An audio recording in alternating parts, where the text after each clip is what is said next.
mission of Child Protection League is to protect children, promote the welfare of children from indoctrination, exploitation, and violence. And this is the hat that I'm going to be wearing tonight. So I'm going to take in a really kind of a deep dive into comprehensive sex ed and drag queen story hours, because these are two things that are total distortions of God's truth about human sexuality. And it's going to be a lot of information, and it's going to be quite troubling at times, but information's power. And the more you know, the better able you're going to recognize why it's so dangerous and how you can stand against it with biblical truth.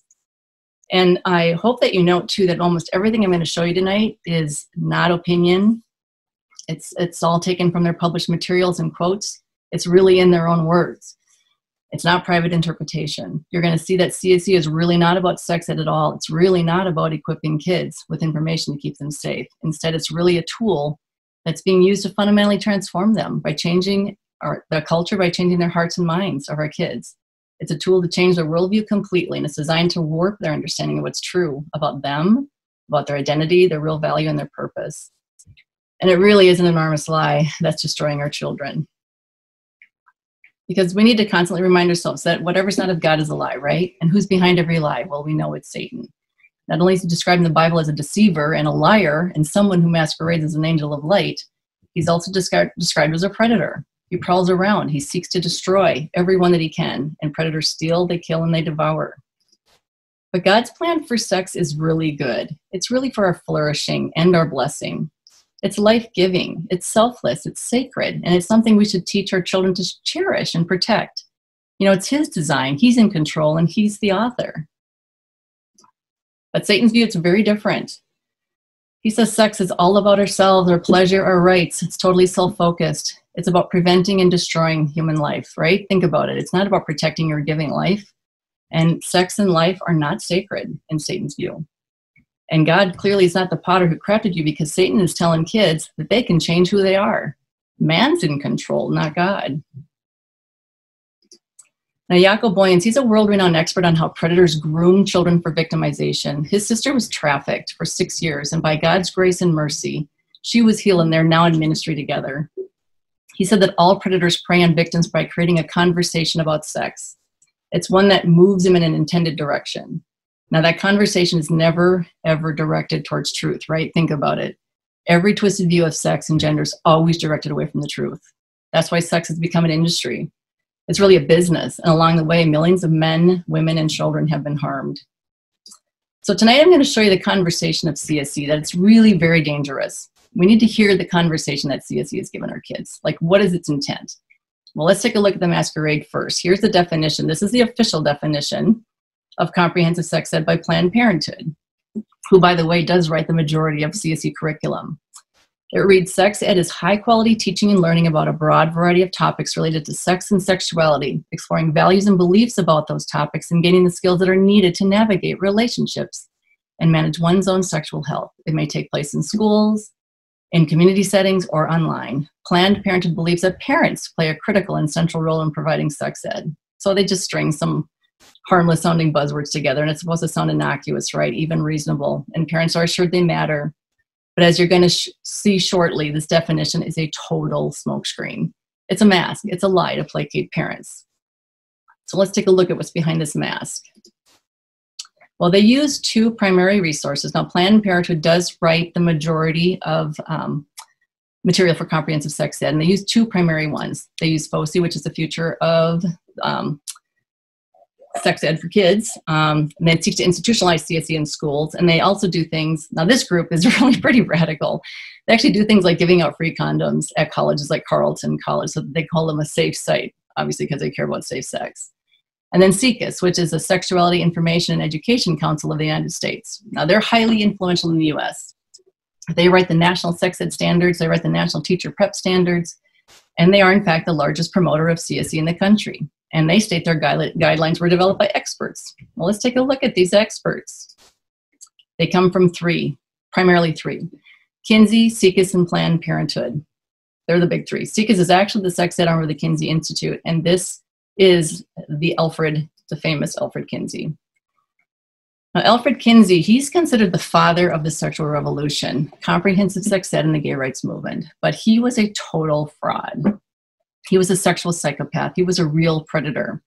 In 1948 and 53, he published his research, which became known as the Kinsey Reports, and now he normalized the abnormal because his subjects were primarily convicted sexual felons and homosexuals. You know, most people probably don't know that he hired hundreds of pedophiles to sexually assault children, including infants. He documented this research in his now infamous Table 34. This is the claim where children are sexual from birth came from, because he literally hired pedophiles to assault children from 5 months old to 13 years old to record what he called their sexual responses while he watched with a stopwatch. So in 1964 then, SICAS was launched out of his institute by his associate Wardell Pomeroy and Dr. Mary Calderon, who at the time, she was the medical director of Planned Parenthood. So his premises in sexual abuse of children, this forms the foundation and the founding principles of comprehensive sex ed, evidence-based, expert standards.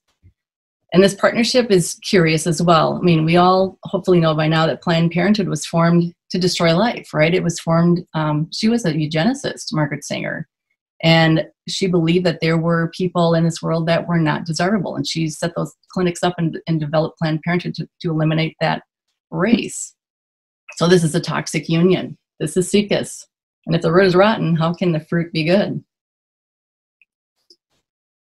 Well, SICAS, for anyone willing to look, they're actually upfront about their objective. Here's a screenshot from their homepage. They state that sex ed is their tool or their vehicle for social change. In fact, they see CSE as their golden opportunity to create a culture shift in the areas of reproductive justice, which is just a euphemism for abortion rights, LGBTQ equality, sexual violence prevention, gender equity, and dismantling white supremacy. Now, by the way, preventing sexual violence is a goal that we can all get behind, but when children are encouraged to engage in and explore early sexual activity, they're really being set up for victimization. And that whole white supremacy thing, that really is just an attack on Western morality, because at its core, CSE is a Marxist ideology, because in Marxism, man is God, right? He's in control. But they really are committed to this mission of social and cultural change. Here is the rebrand that they just kicked off in November of 2019. They say at SICAS, we believe that sex ed can spark the social change we need. That's why we're now SICAS, Sex Ed for Social Change. From now on, you will rarely see our name without our tagline, because it's more than a phrase, it's a promise. By advancing sex ed for social change, we know that we can make that world a reality. So part of their strategy to reshape the culture is to reframe sexual activity as a child's fundamental right. This also means they teach children they have the right to self-define themselves. So I'd like you to listen to this clip. This is one of their strategies of how to do this.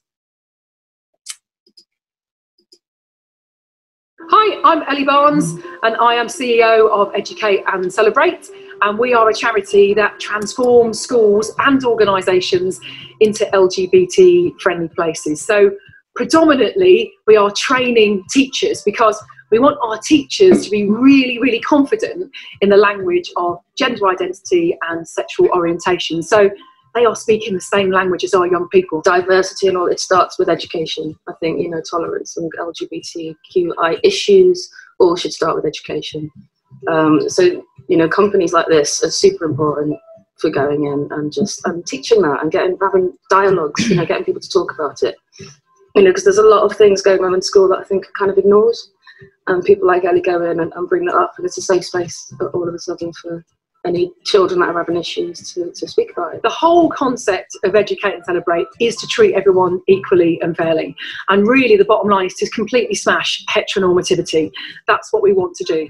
So our kids can grow up and be who they are, because we are all more productive and we are all so much happier when we can be ourselves. So we totally encourage intersectional ways of teaching, lots of pedagogies around usualising, so making LGBT plus people an everyday occurrence within the school. And that can come through by simply teachers being out, it can come through the curriculum, it can come through what you're putting on the walls, so in the environment, and how you're engaging with your community. And that's our goal. And that's our goal, to completely smash what's normal. And by normal, they mean to smash what the Bible says is true about us, our bodies, and our relationships and marriage, because they consider it all oppressive constraints. And so they want to completely saturate children with this idea that they can evolve into something they're not, or something they wish to be. They teach this as fact.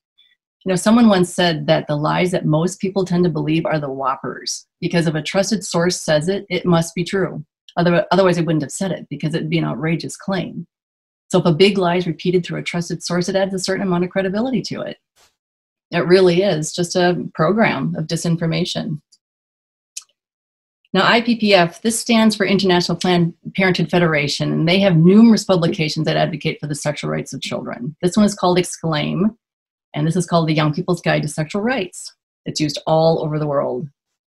Here they outline their 3 core convictions. The first is that sexuality is an integral part of being human for all young people, that sexuality and sexual pleasure are important for all young people, and that we're supposed to recognize the evolving capacities of children and young people to consent. Did you notice a common thread or theme here, this emphasis on young people and the evolving capacities of kids? Do you think they're laying the groundwork for the normalization of pedophilia? Or like they like to say now, is minor attracted adults? And remember the official definition that I read right at the very beginning of the official conversation that you want you to believe, what they say parents play a critical role in their child's sexual education, while they officially don't see it that way. Here in this publication, they say we must work to remove laws that require parental, guardian, or spousal consent for young people to access services that they would provide. Here they want to ensure that young people must give their consent before any personal health info is disclosed to their parents or their guardians. And because children have an evolving capacity to make their own decisions about bodily autonomy, they're supposed to be able to do this without forceful interference from parents. So this emphasis on rights dovetails with their emphasis on sex being all about fun and pleasure. From another publication that they write called Healthy, Happy, and Hot, they say that sex can feel great and can be really fun. There's no right or wrong way to have sex, just have fun, explore. And because sex is all about rights and pleasure, in their view, it's perfectly okay to have many sexual partners as well. So they're very active on Tumblr. This is a kind of a Twitter-like app on social media. Here was a recent post. They said, since the number of sexual partners you've had doesn't say anything about your character, your morals, or your personality, or about anything at all really, there's nothing bad or unhealthy about having a big number of sexual partners. So you can see that Planned Parenthood is teaching kids they have the right to engage in anything they want, whenever they want, with whomever they want. And they're teaching kids that parents are obstacles to their full sexual freedom. Does this sound safe to you? Does it sound like a conversation that you want your children to be having or hearing? And does it sound like Planned Parenthood really gives a rip about what you as parents think? They really don't. So now that you understand the foundational beliefs behind CSE, let's take a look at it here in Minnesota. So HF 1414, this was the CSE language mandate that was passed as part of a larger omnibus education bill in Minnesota, the HF 2400. Now this passed in April of 2019, and it was during this debate that Representative Peggy Bennett put forth an amendment to remove this language from HF 1414, from the omnibus bill. So this is the vote that we're talking about. And remember, this would be a mandate for all pre-K through 12 public and charter schools, meaning that no district could opt out of this in Minnesota at all. Well, every Democrat present except for 2 voted against her amendment to remove the CSE mandate, and all Republicans present voted in favor of removing it. So that was the right vote to protect children. The bill goes on to specify that the curriculum must include instruction on bodily autonomy, on consent. Remember, again, this is a key core conviction of CSE, that we must recognize the evolving capacities of children, diverse sexual orientations and identities and fluidity, none of which is rooted in any kind of biological reality, and that would allow Planned Parenthood into the classroom. And again, CSE would be a mandate. So what that means is that every district would have to use model curriculum that's either provided by the Minnesota Department of Education or approved by the Minnesota Department of Ed. So it's de facto mandated curriculum. Well, what does it look like? Well, here's a very common example of CSE that's already in use. This is called the genderbread person. He's being used to teach gender ideology to little kids as fact. So first, if you look at this cutesy graphic, you can kind of see that it's targeted at little kids as well. But what they teach them that their biological sex does not determine their gender, but rather that it's a mishmash of 4 things. 1, their identity, who or what they think they are, their expression, how they behave, dress, and express themselves, their actual biological sex, which are telling little kids as young as preschool that was randomly assigned to them when they were born by the doctor, And then there's their attraction. This is who or what they're attracted to. And so since they can mix and match and detach all of these things, according to gender ideologues, we now have over 150 genders and counting. I mean, it does sound nutty, but this matters because here's what's happening. Biological men are already competing against women as trans women in all levels of athletics. They're beating them and sometimes severely hurting them, as in the case of Fallon Fox. Now, he's an MMA fighter who's actually broken the skulls of 2 of his female opponents. So, I mean, when did men beating up women for sport actually become a thing, right? When did that become acceptable? But they're robbing girls of scholarships, opportunities, and they're turning Title IX on its head. Biological boys are demanding access to bathrooms, to locker rooms, to showers that correspond with their perceived identity. And they're getting the access because schools are afraid to be sued. And cases of assault and voyeurism, of course, are accumulating. But it also matters because there's legislation passing that's very, very dangerous at both the state and federal level. These are called ERAs, Equal Rights Amendments, Equality Acts, SOGI laws, which would mean sexual orientation and gender identity laws. And what this means is that if these things become legal, it's going to codify into law full civil rights protection for every single one of these sexual orientations and gender identities. Now, it's unworkable, obviously, but how is that ever actually going to be implemented, to be implemented? But it's going to allow men, biological men, to have access to all the things we just talked about, as well as letting them into prisons and women's shelters and everything else. And it's going to force compelled speed. If you see on the lower, I guess it's my left, maybe it's your right on the screen, that's acceptable grammar right now. Z and zer, these are preferred pronoun stuff. This is what they're asking for, and it's acceptable because many times if you dead name or misgender somebody, you could actually lose your job or be sued. And besides casting aside these grammatical rules, it's interesting to me that we've adopted an entire vocabulary that we're calling something that is not as if it was. When we think about it, how we already talked about this stuff. We use terms like trans women, trans men, transgenders, transitioning, sex change, all this stuff, which infers that people can actually change their gender. They can change from one sex to another. And they can't. They either become feminized men or masculinized women. Every cell of our body is imprinted with the DNA, even including all the cells in our brain. It's just simply scientific and biological reality. But what's really tragic behind this great lie, you're going to find an entire medical field that's treating people as if they can change genders. And it's really inflicting some serious physical and emotional harm.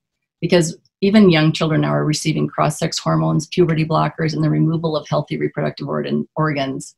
This is making them permanently sterile. It's really horrible. And in all cases, for those who go down this path, they're conscripted to an entire lifetime of medical intervention, surgeries, and powerful drugs. How is this doing no harm, right? How is it even real? How is it even ethical to be conducting this massive medical experiment on children and young adults? And think about the nationwide push to ban conversion therapy for gender-confused people. Now, these bans are passing everywhere, including in Minneapolis and St. Paul. City councils are doing these things. But here's a nonsensical truth. Sorry about that. Okay. The counseling which helps a gender-confused child accept their biological gender is called conversion therapy. This is the kind of counseling that often helps the kids understand or uncover the emotional issues that are actually the root of the problem. But if you amputate healthy organs, you take cross-sex hormones, you undergo all kinds of invasive plastic surgery and, try to craft things that you don't have, organs that you don't have. This is called gender affirmation surgery. It's just completely disconnected from reality.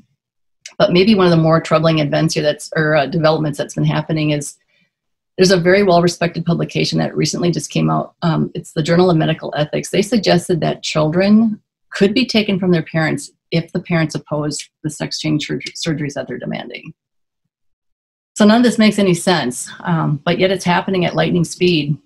And there are many, many more consequences of CSE that we can talk about, but we're going to move on to more curriculum examples. One just kind of popped up on the screen there.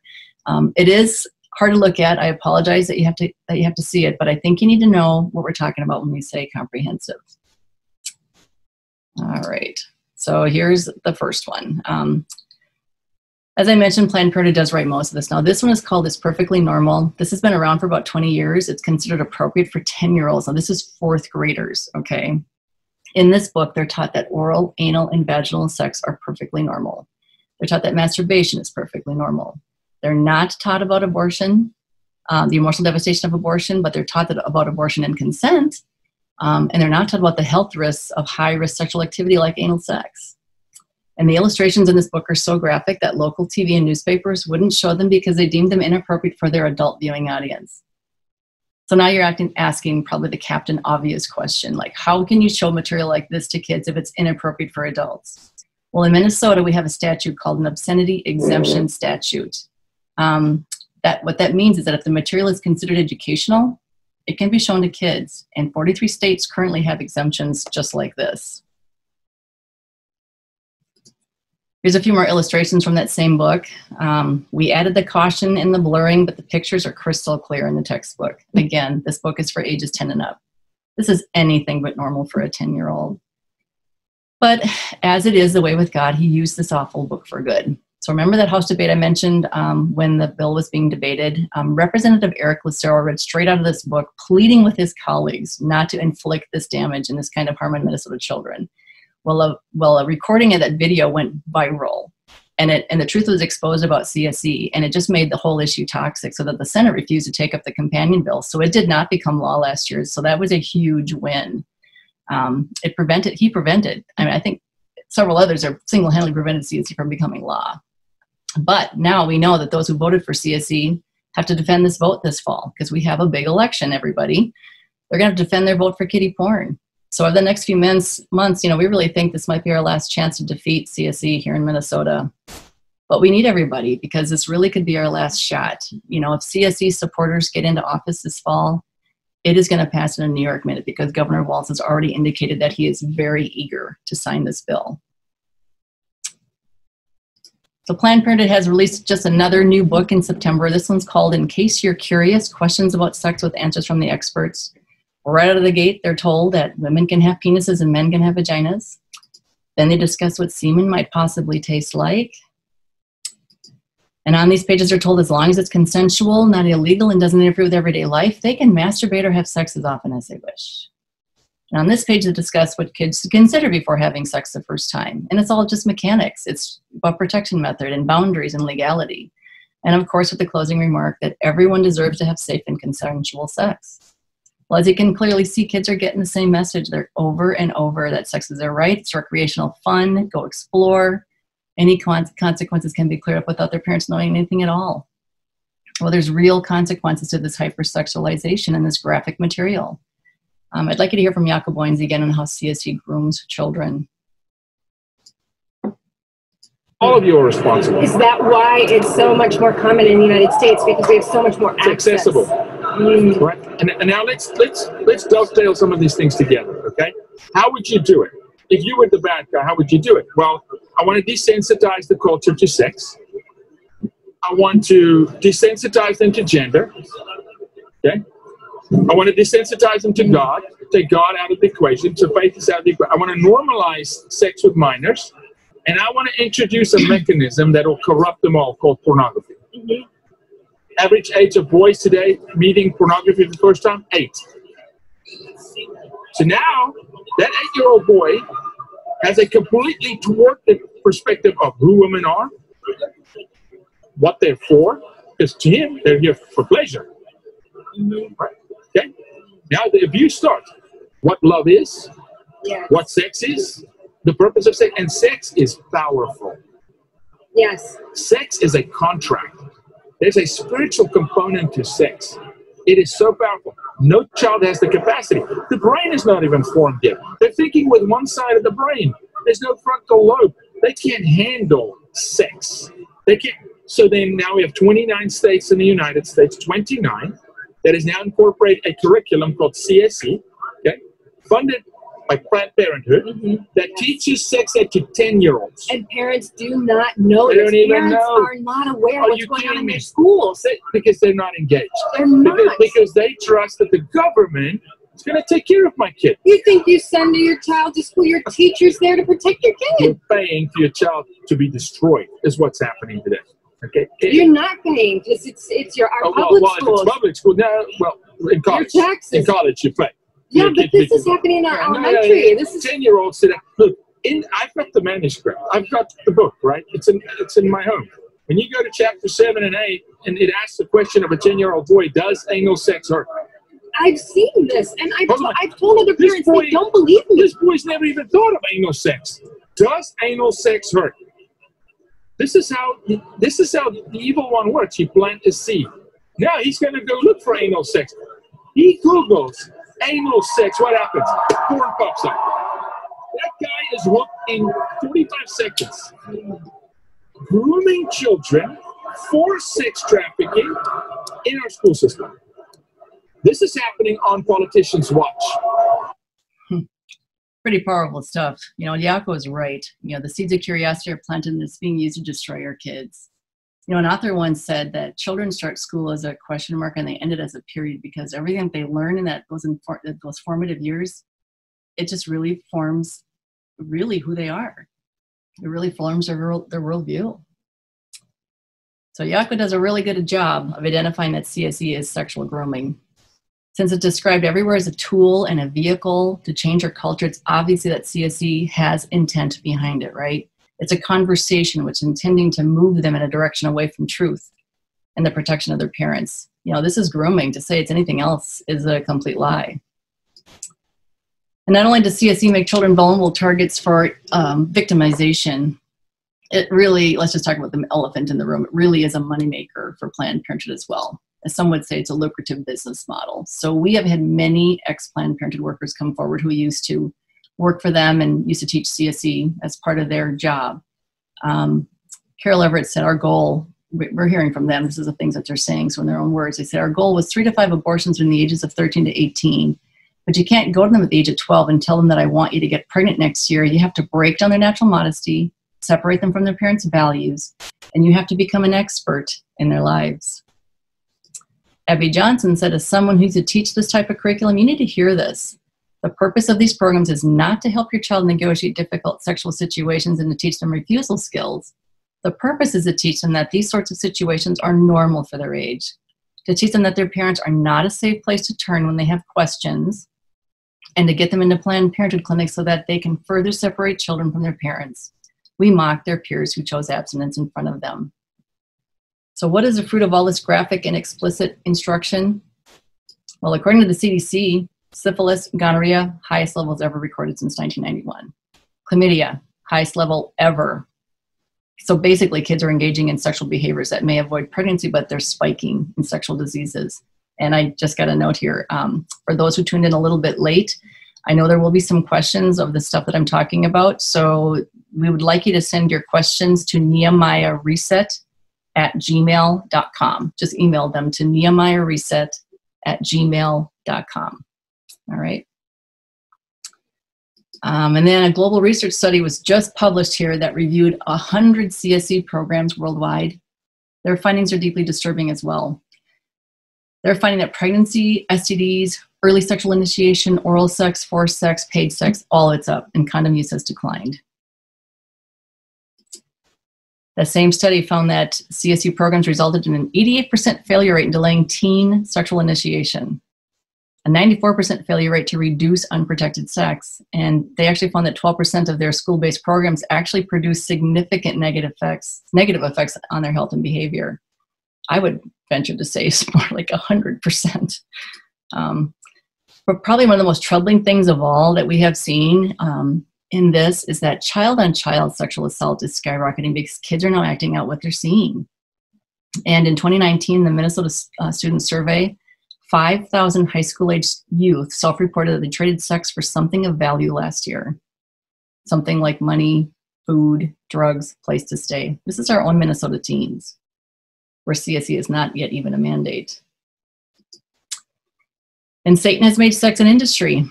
It's produced really horrific numbers. 1 in 3 runaways will be lured into prostitution within 48 hours. Online child porn, a $3 billion industry. Sex trafficking is a $10 billion industry.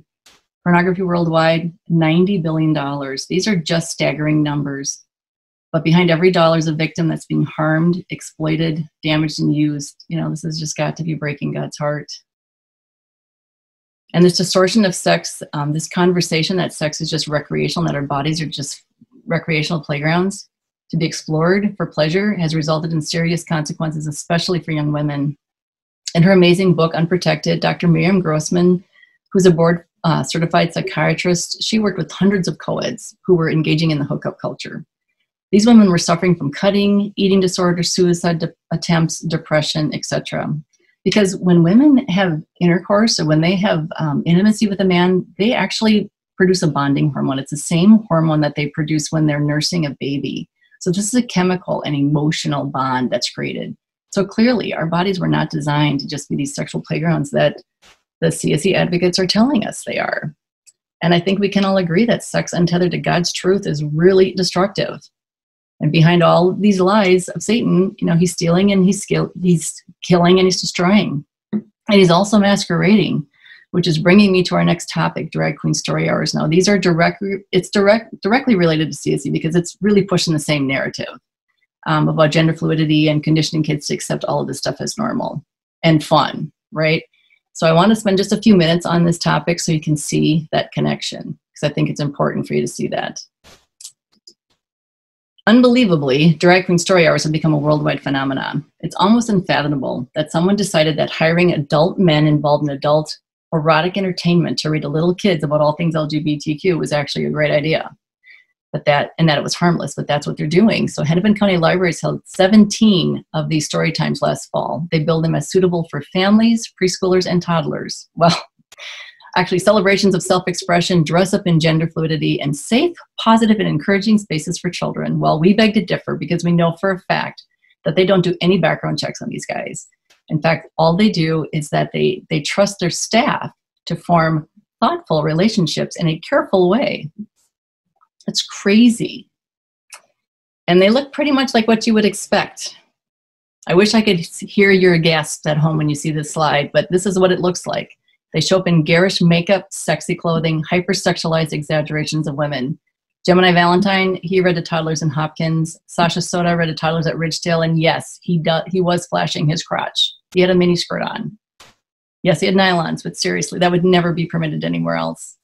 Miss Richfield read to kids at the Richfield Library.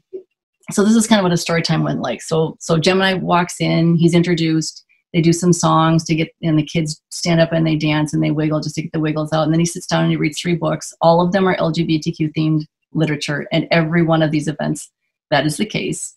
And I remember him specifically reading a book about the Gay Pride Festival in Minnesota, and one of the lines was, "Leather's perfect for this kind of weather." But then they did what was just unbelievable in my humble opinion. At the end of it, they said it was time for a photo op. So the librarian encouraged the parents to place their children on his lap for a picture. And so they did. But the crazy thing was these little kids were reacting in the way that they should. Almost every single one of them were cringing, I mean, literally cringing away, because they can see something is not right about this guy. Something is really off. And, you know, God has given us that built-in ick factor, right? That God-given radar. It's for our protection and for our good. And these kids are being trained to ignore that. They're being trained to ignore their own conscience at these very tender and impressionable ages. It's just insane. And I guess we shouldn't be surprised these story times came out of San Francisco. They were started by Michelle T. in 2015. Now, she bills herself as a student of queer theory. Evidently, queer theory believes it's perfectly normal to give men with obvious sexual issues access to little children. They do have their own Facebook page. In December, they were asking for donations because, of course, you need to stand with Story Hour. But I would encourage, if you are on Facebook, just take a minute to take a look at what they're showing the public on their Facebook page, because they never show you what's on the Queen's personal pages. Any inquisitive child can find the stuff that we found as well. Kids are pretty savvy on the internet. And Miss Richfield frequently found like this, spreading his legs and mocking Christianity. Remember I said none of the libraries do any background checks? Well, Texas actually hired a couple of guys, those two in the middle, or the guy in the middle, were actually had previous convictions for sexual molestation of children. And Stormy Vane, this was a guy who rented some kids out east while he was currently operating numerous nude services for hire. And it should come as no surprise, since we're talking about this in the spiritual realm, that there's a really strong connection between the LGBTQ and the demonic. Lucian Graves, who's the founder of the demonic temple, or the Satanic temple here in the United States, said that 50% of his membership, over 50% of his membership is LGBTQ, and he calls that a conservative estimate. Unless you think this is all an organic idea that the local community is asking for, which is what the library really wants you to believe, it's not. This is all being pushed by the National Library Association. So last July, they held their annual conference. On the very first day, they asked all 20,000 attendees to wear rainbow colors or inclusive pins to honor the LGBTQ community or Pride Month, or both. 100 of the 300 breakout sessions dealt with equity, diversity, and inclusion. That's a full third. Things like expanding boundaries, drag queen story times in libraries, or a child's room to choose, encouraging gender identity and expression in schools. Or how about this one? Are you going to tell my parents a minor's right to privacy in the library? Well, how dangerous is this early exposure? I'd like you to take a look at one example. Can you come up here? You look gorgeous.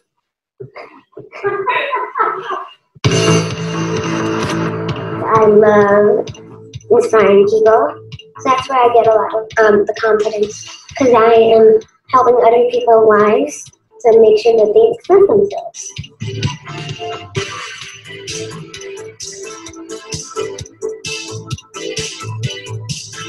You should always be yourself and always be proud of who you are, no matter what anyone says to you. When I was 2, after I saw season 1 of RuPaul's Drag Race, I started using my mom's towel blankets and bubble wrap, whatever I could get my hands on. I would wrap them around my body and put them on my head to make it look like I had a wig. I started going drag shows when I was 5 years old, and it was really fascinating to see these people like dressing how they wanted, all this fierce makeup they had on. So yeah, it was pretty amazing. Overnight, I became like this viral superstar, and then I rode the whole way of the Pride Parade. And a fan started a fan page on Facebook called Desmond is Amazing, and I really loved the name.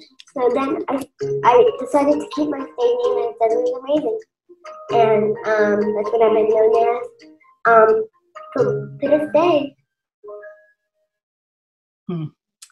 Sad, isn't it? You know, Desmond, this little guy, he's been celebrated and paraded around national TV all over the country and as well as the world. He's considered a child icon. In fact, child drag queens are becoming a thing. You may not know that, but they're becoming a thing and they're performing for adults.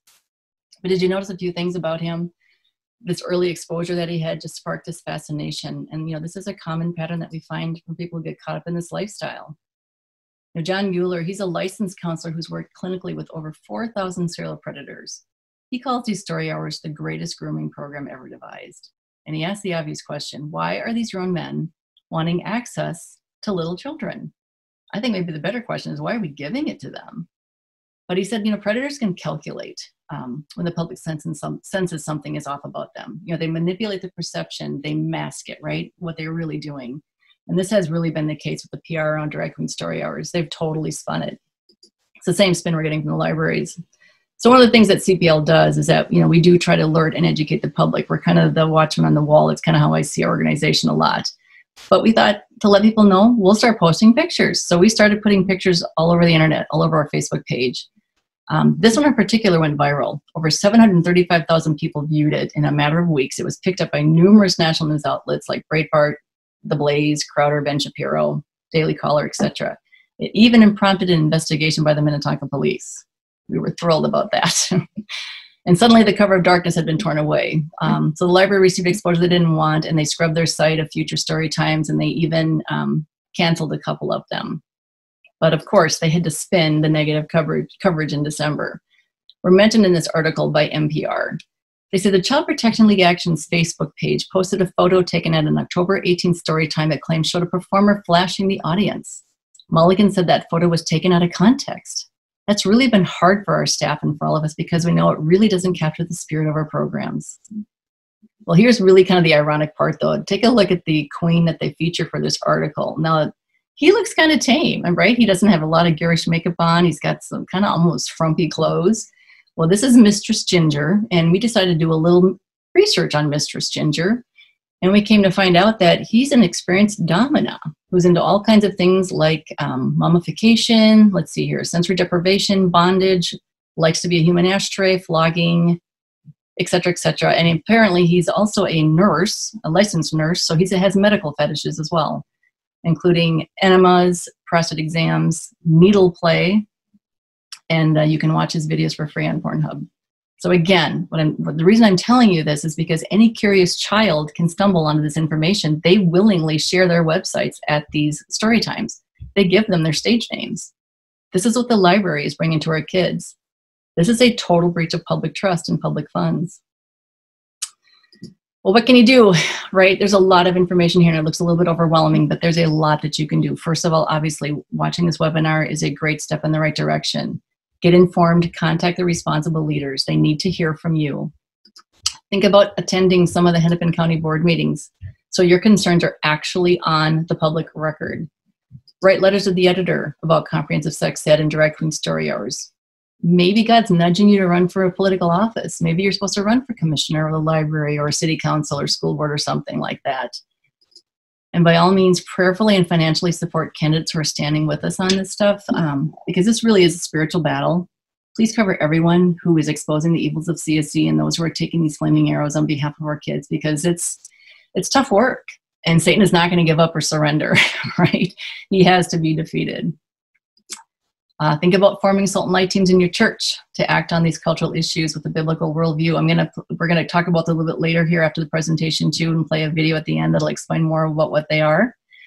And consider following CPL and Nehemiah Reset on our social media and email. Really good information's out there, put on those sites all the time. And especially at our CPL website, we have all kinds of free toolkits that you can download information that's really, really helpful. And it's all free. These are downloads that you can use to take to your legislator, take to your senator, take to the libraries, take to the school board, whatever. And then COVID has actually afforded us a really unusual opportunity. Every single student in America right now is being educated at home. Think about that. In fact, May, you may not have known, is considered Sex Month by CCAS. So, and believe me, they're sending information home. So we would love for everyone to be auditing the local school curriculum. This is something by state law we're allowed to do anyway. Minnesota parents are. But now you have a firsthand front row seat to see what your kids are being taught. And so if you have any information like that or you see stuff coming home that's very troubling, we would love for you to contact us or contact Nehemiah Resets with examples and let us know, because this stuff has to be uncovered. There's already a lot of these elements in our school curriculum all over the place. And then, of course, tell others. Share this information. Share this with other people.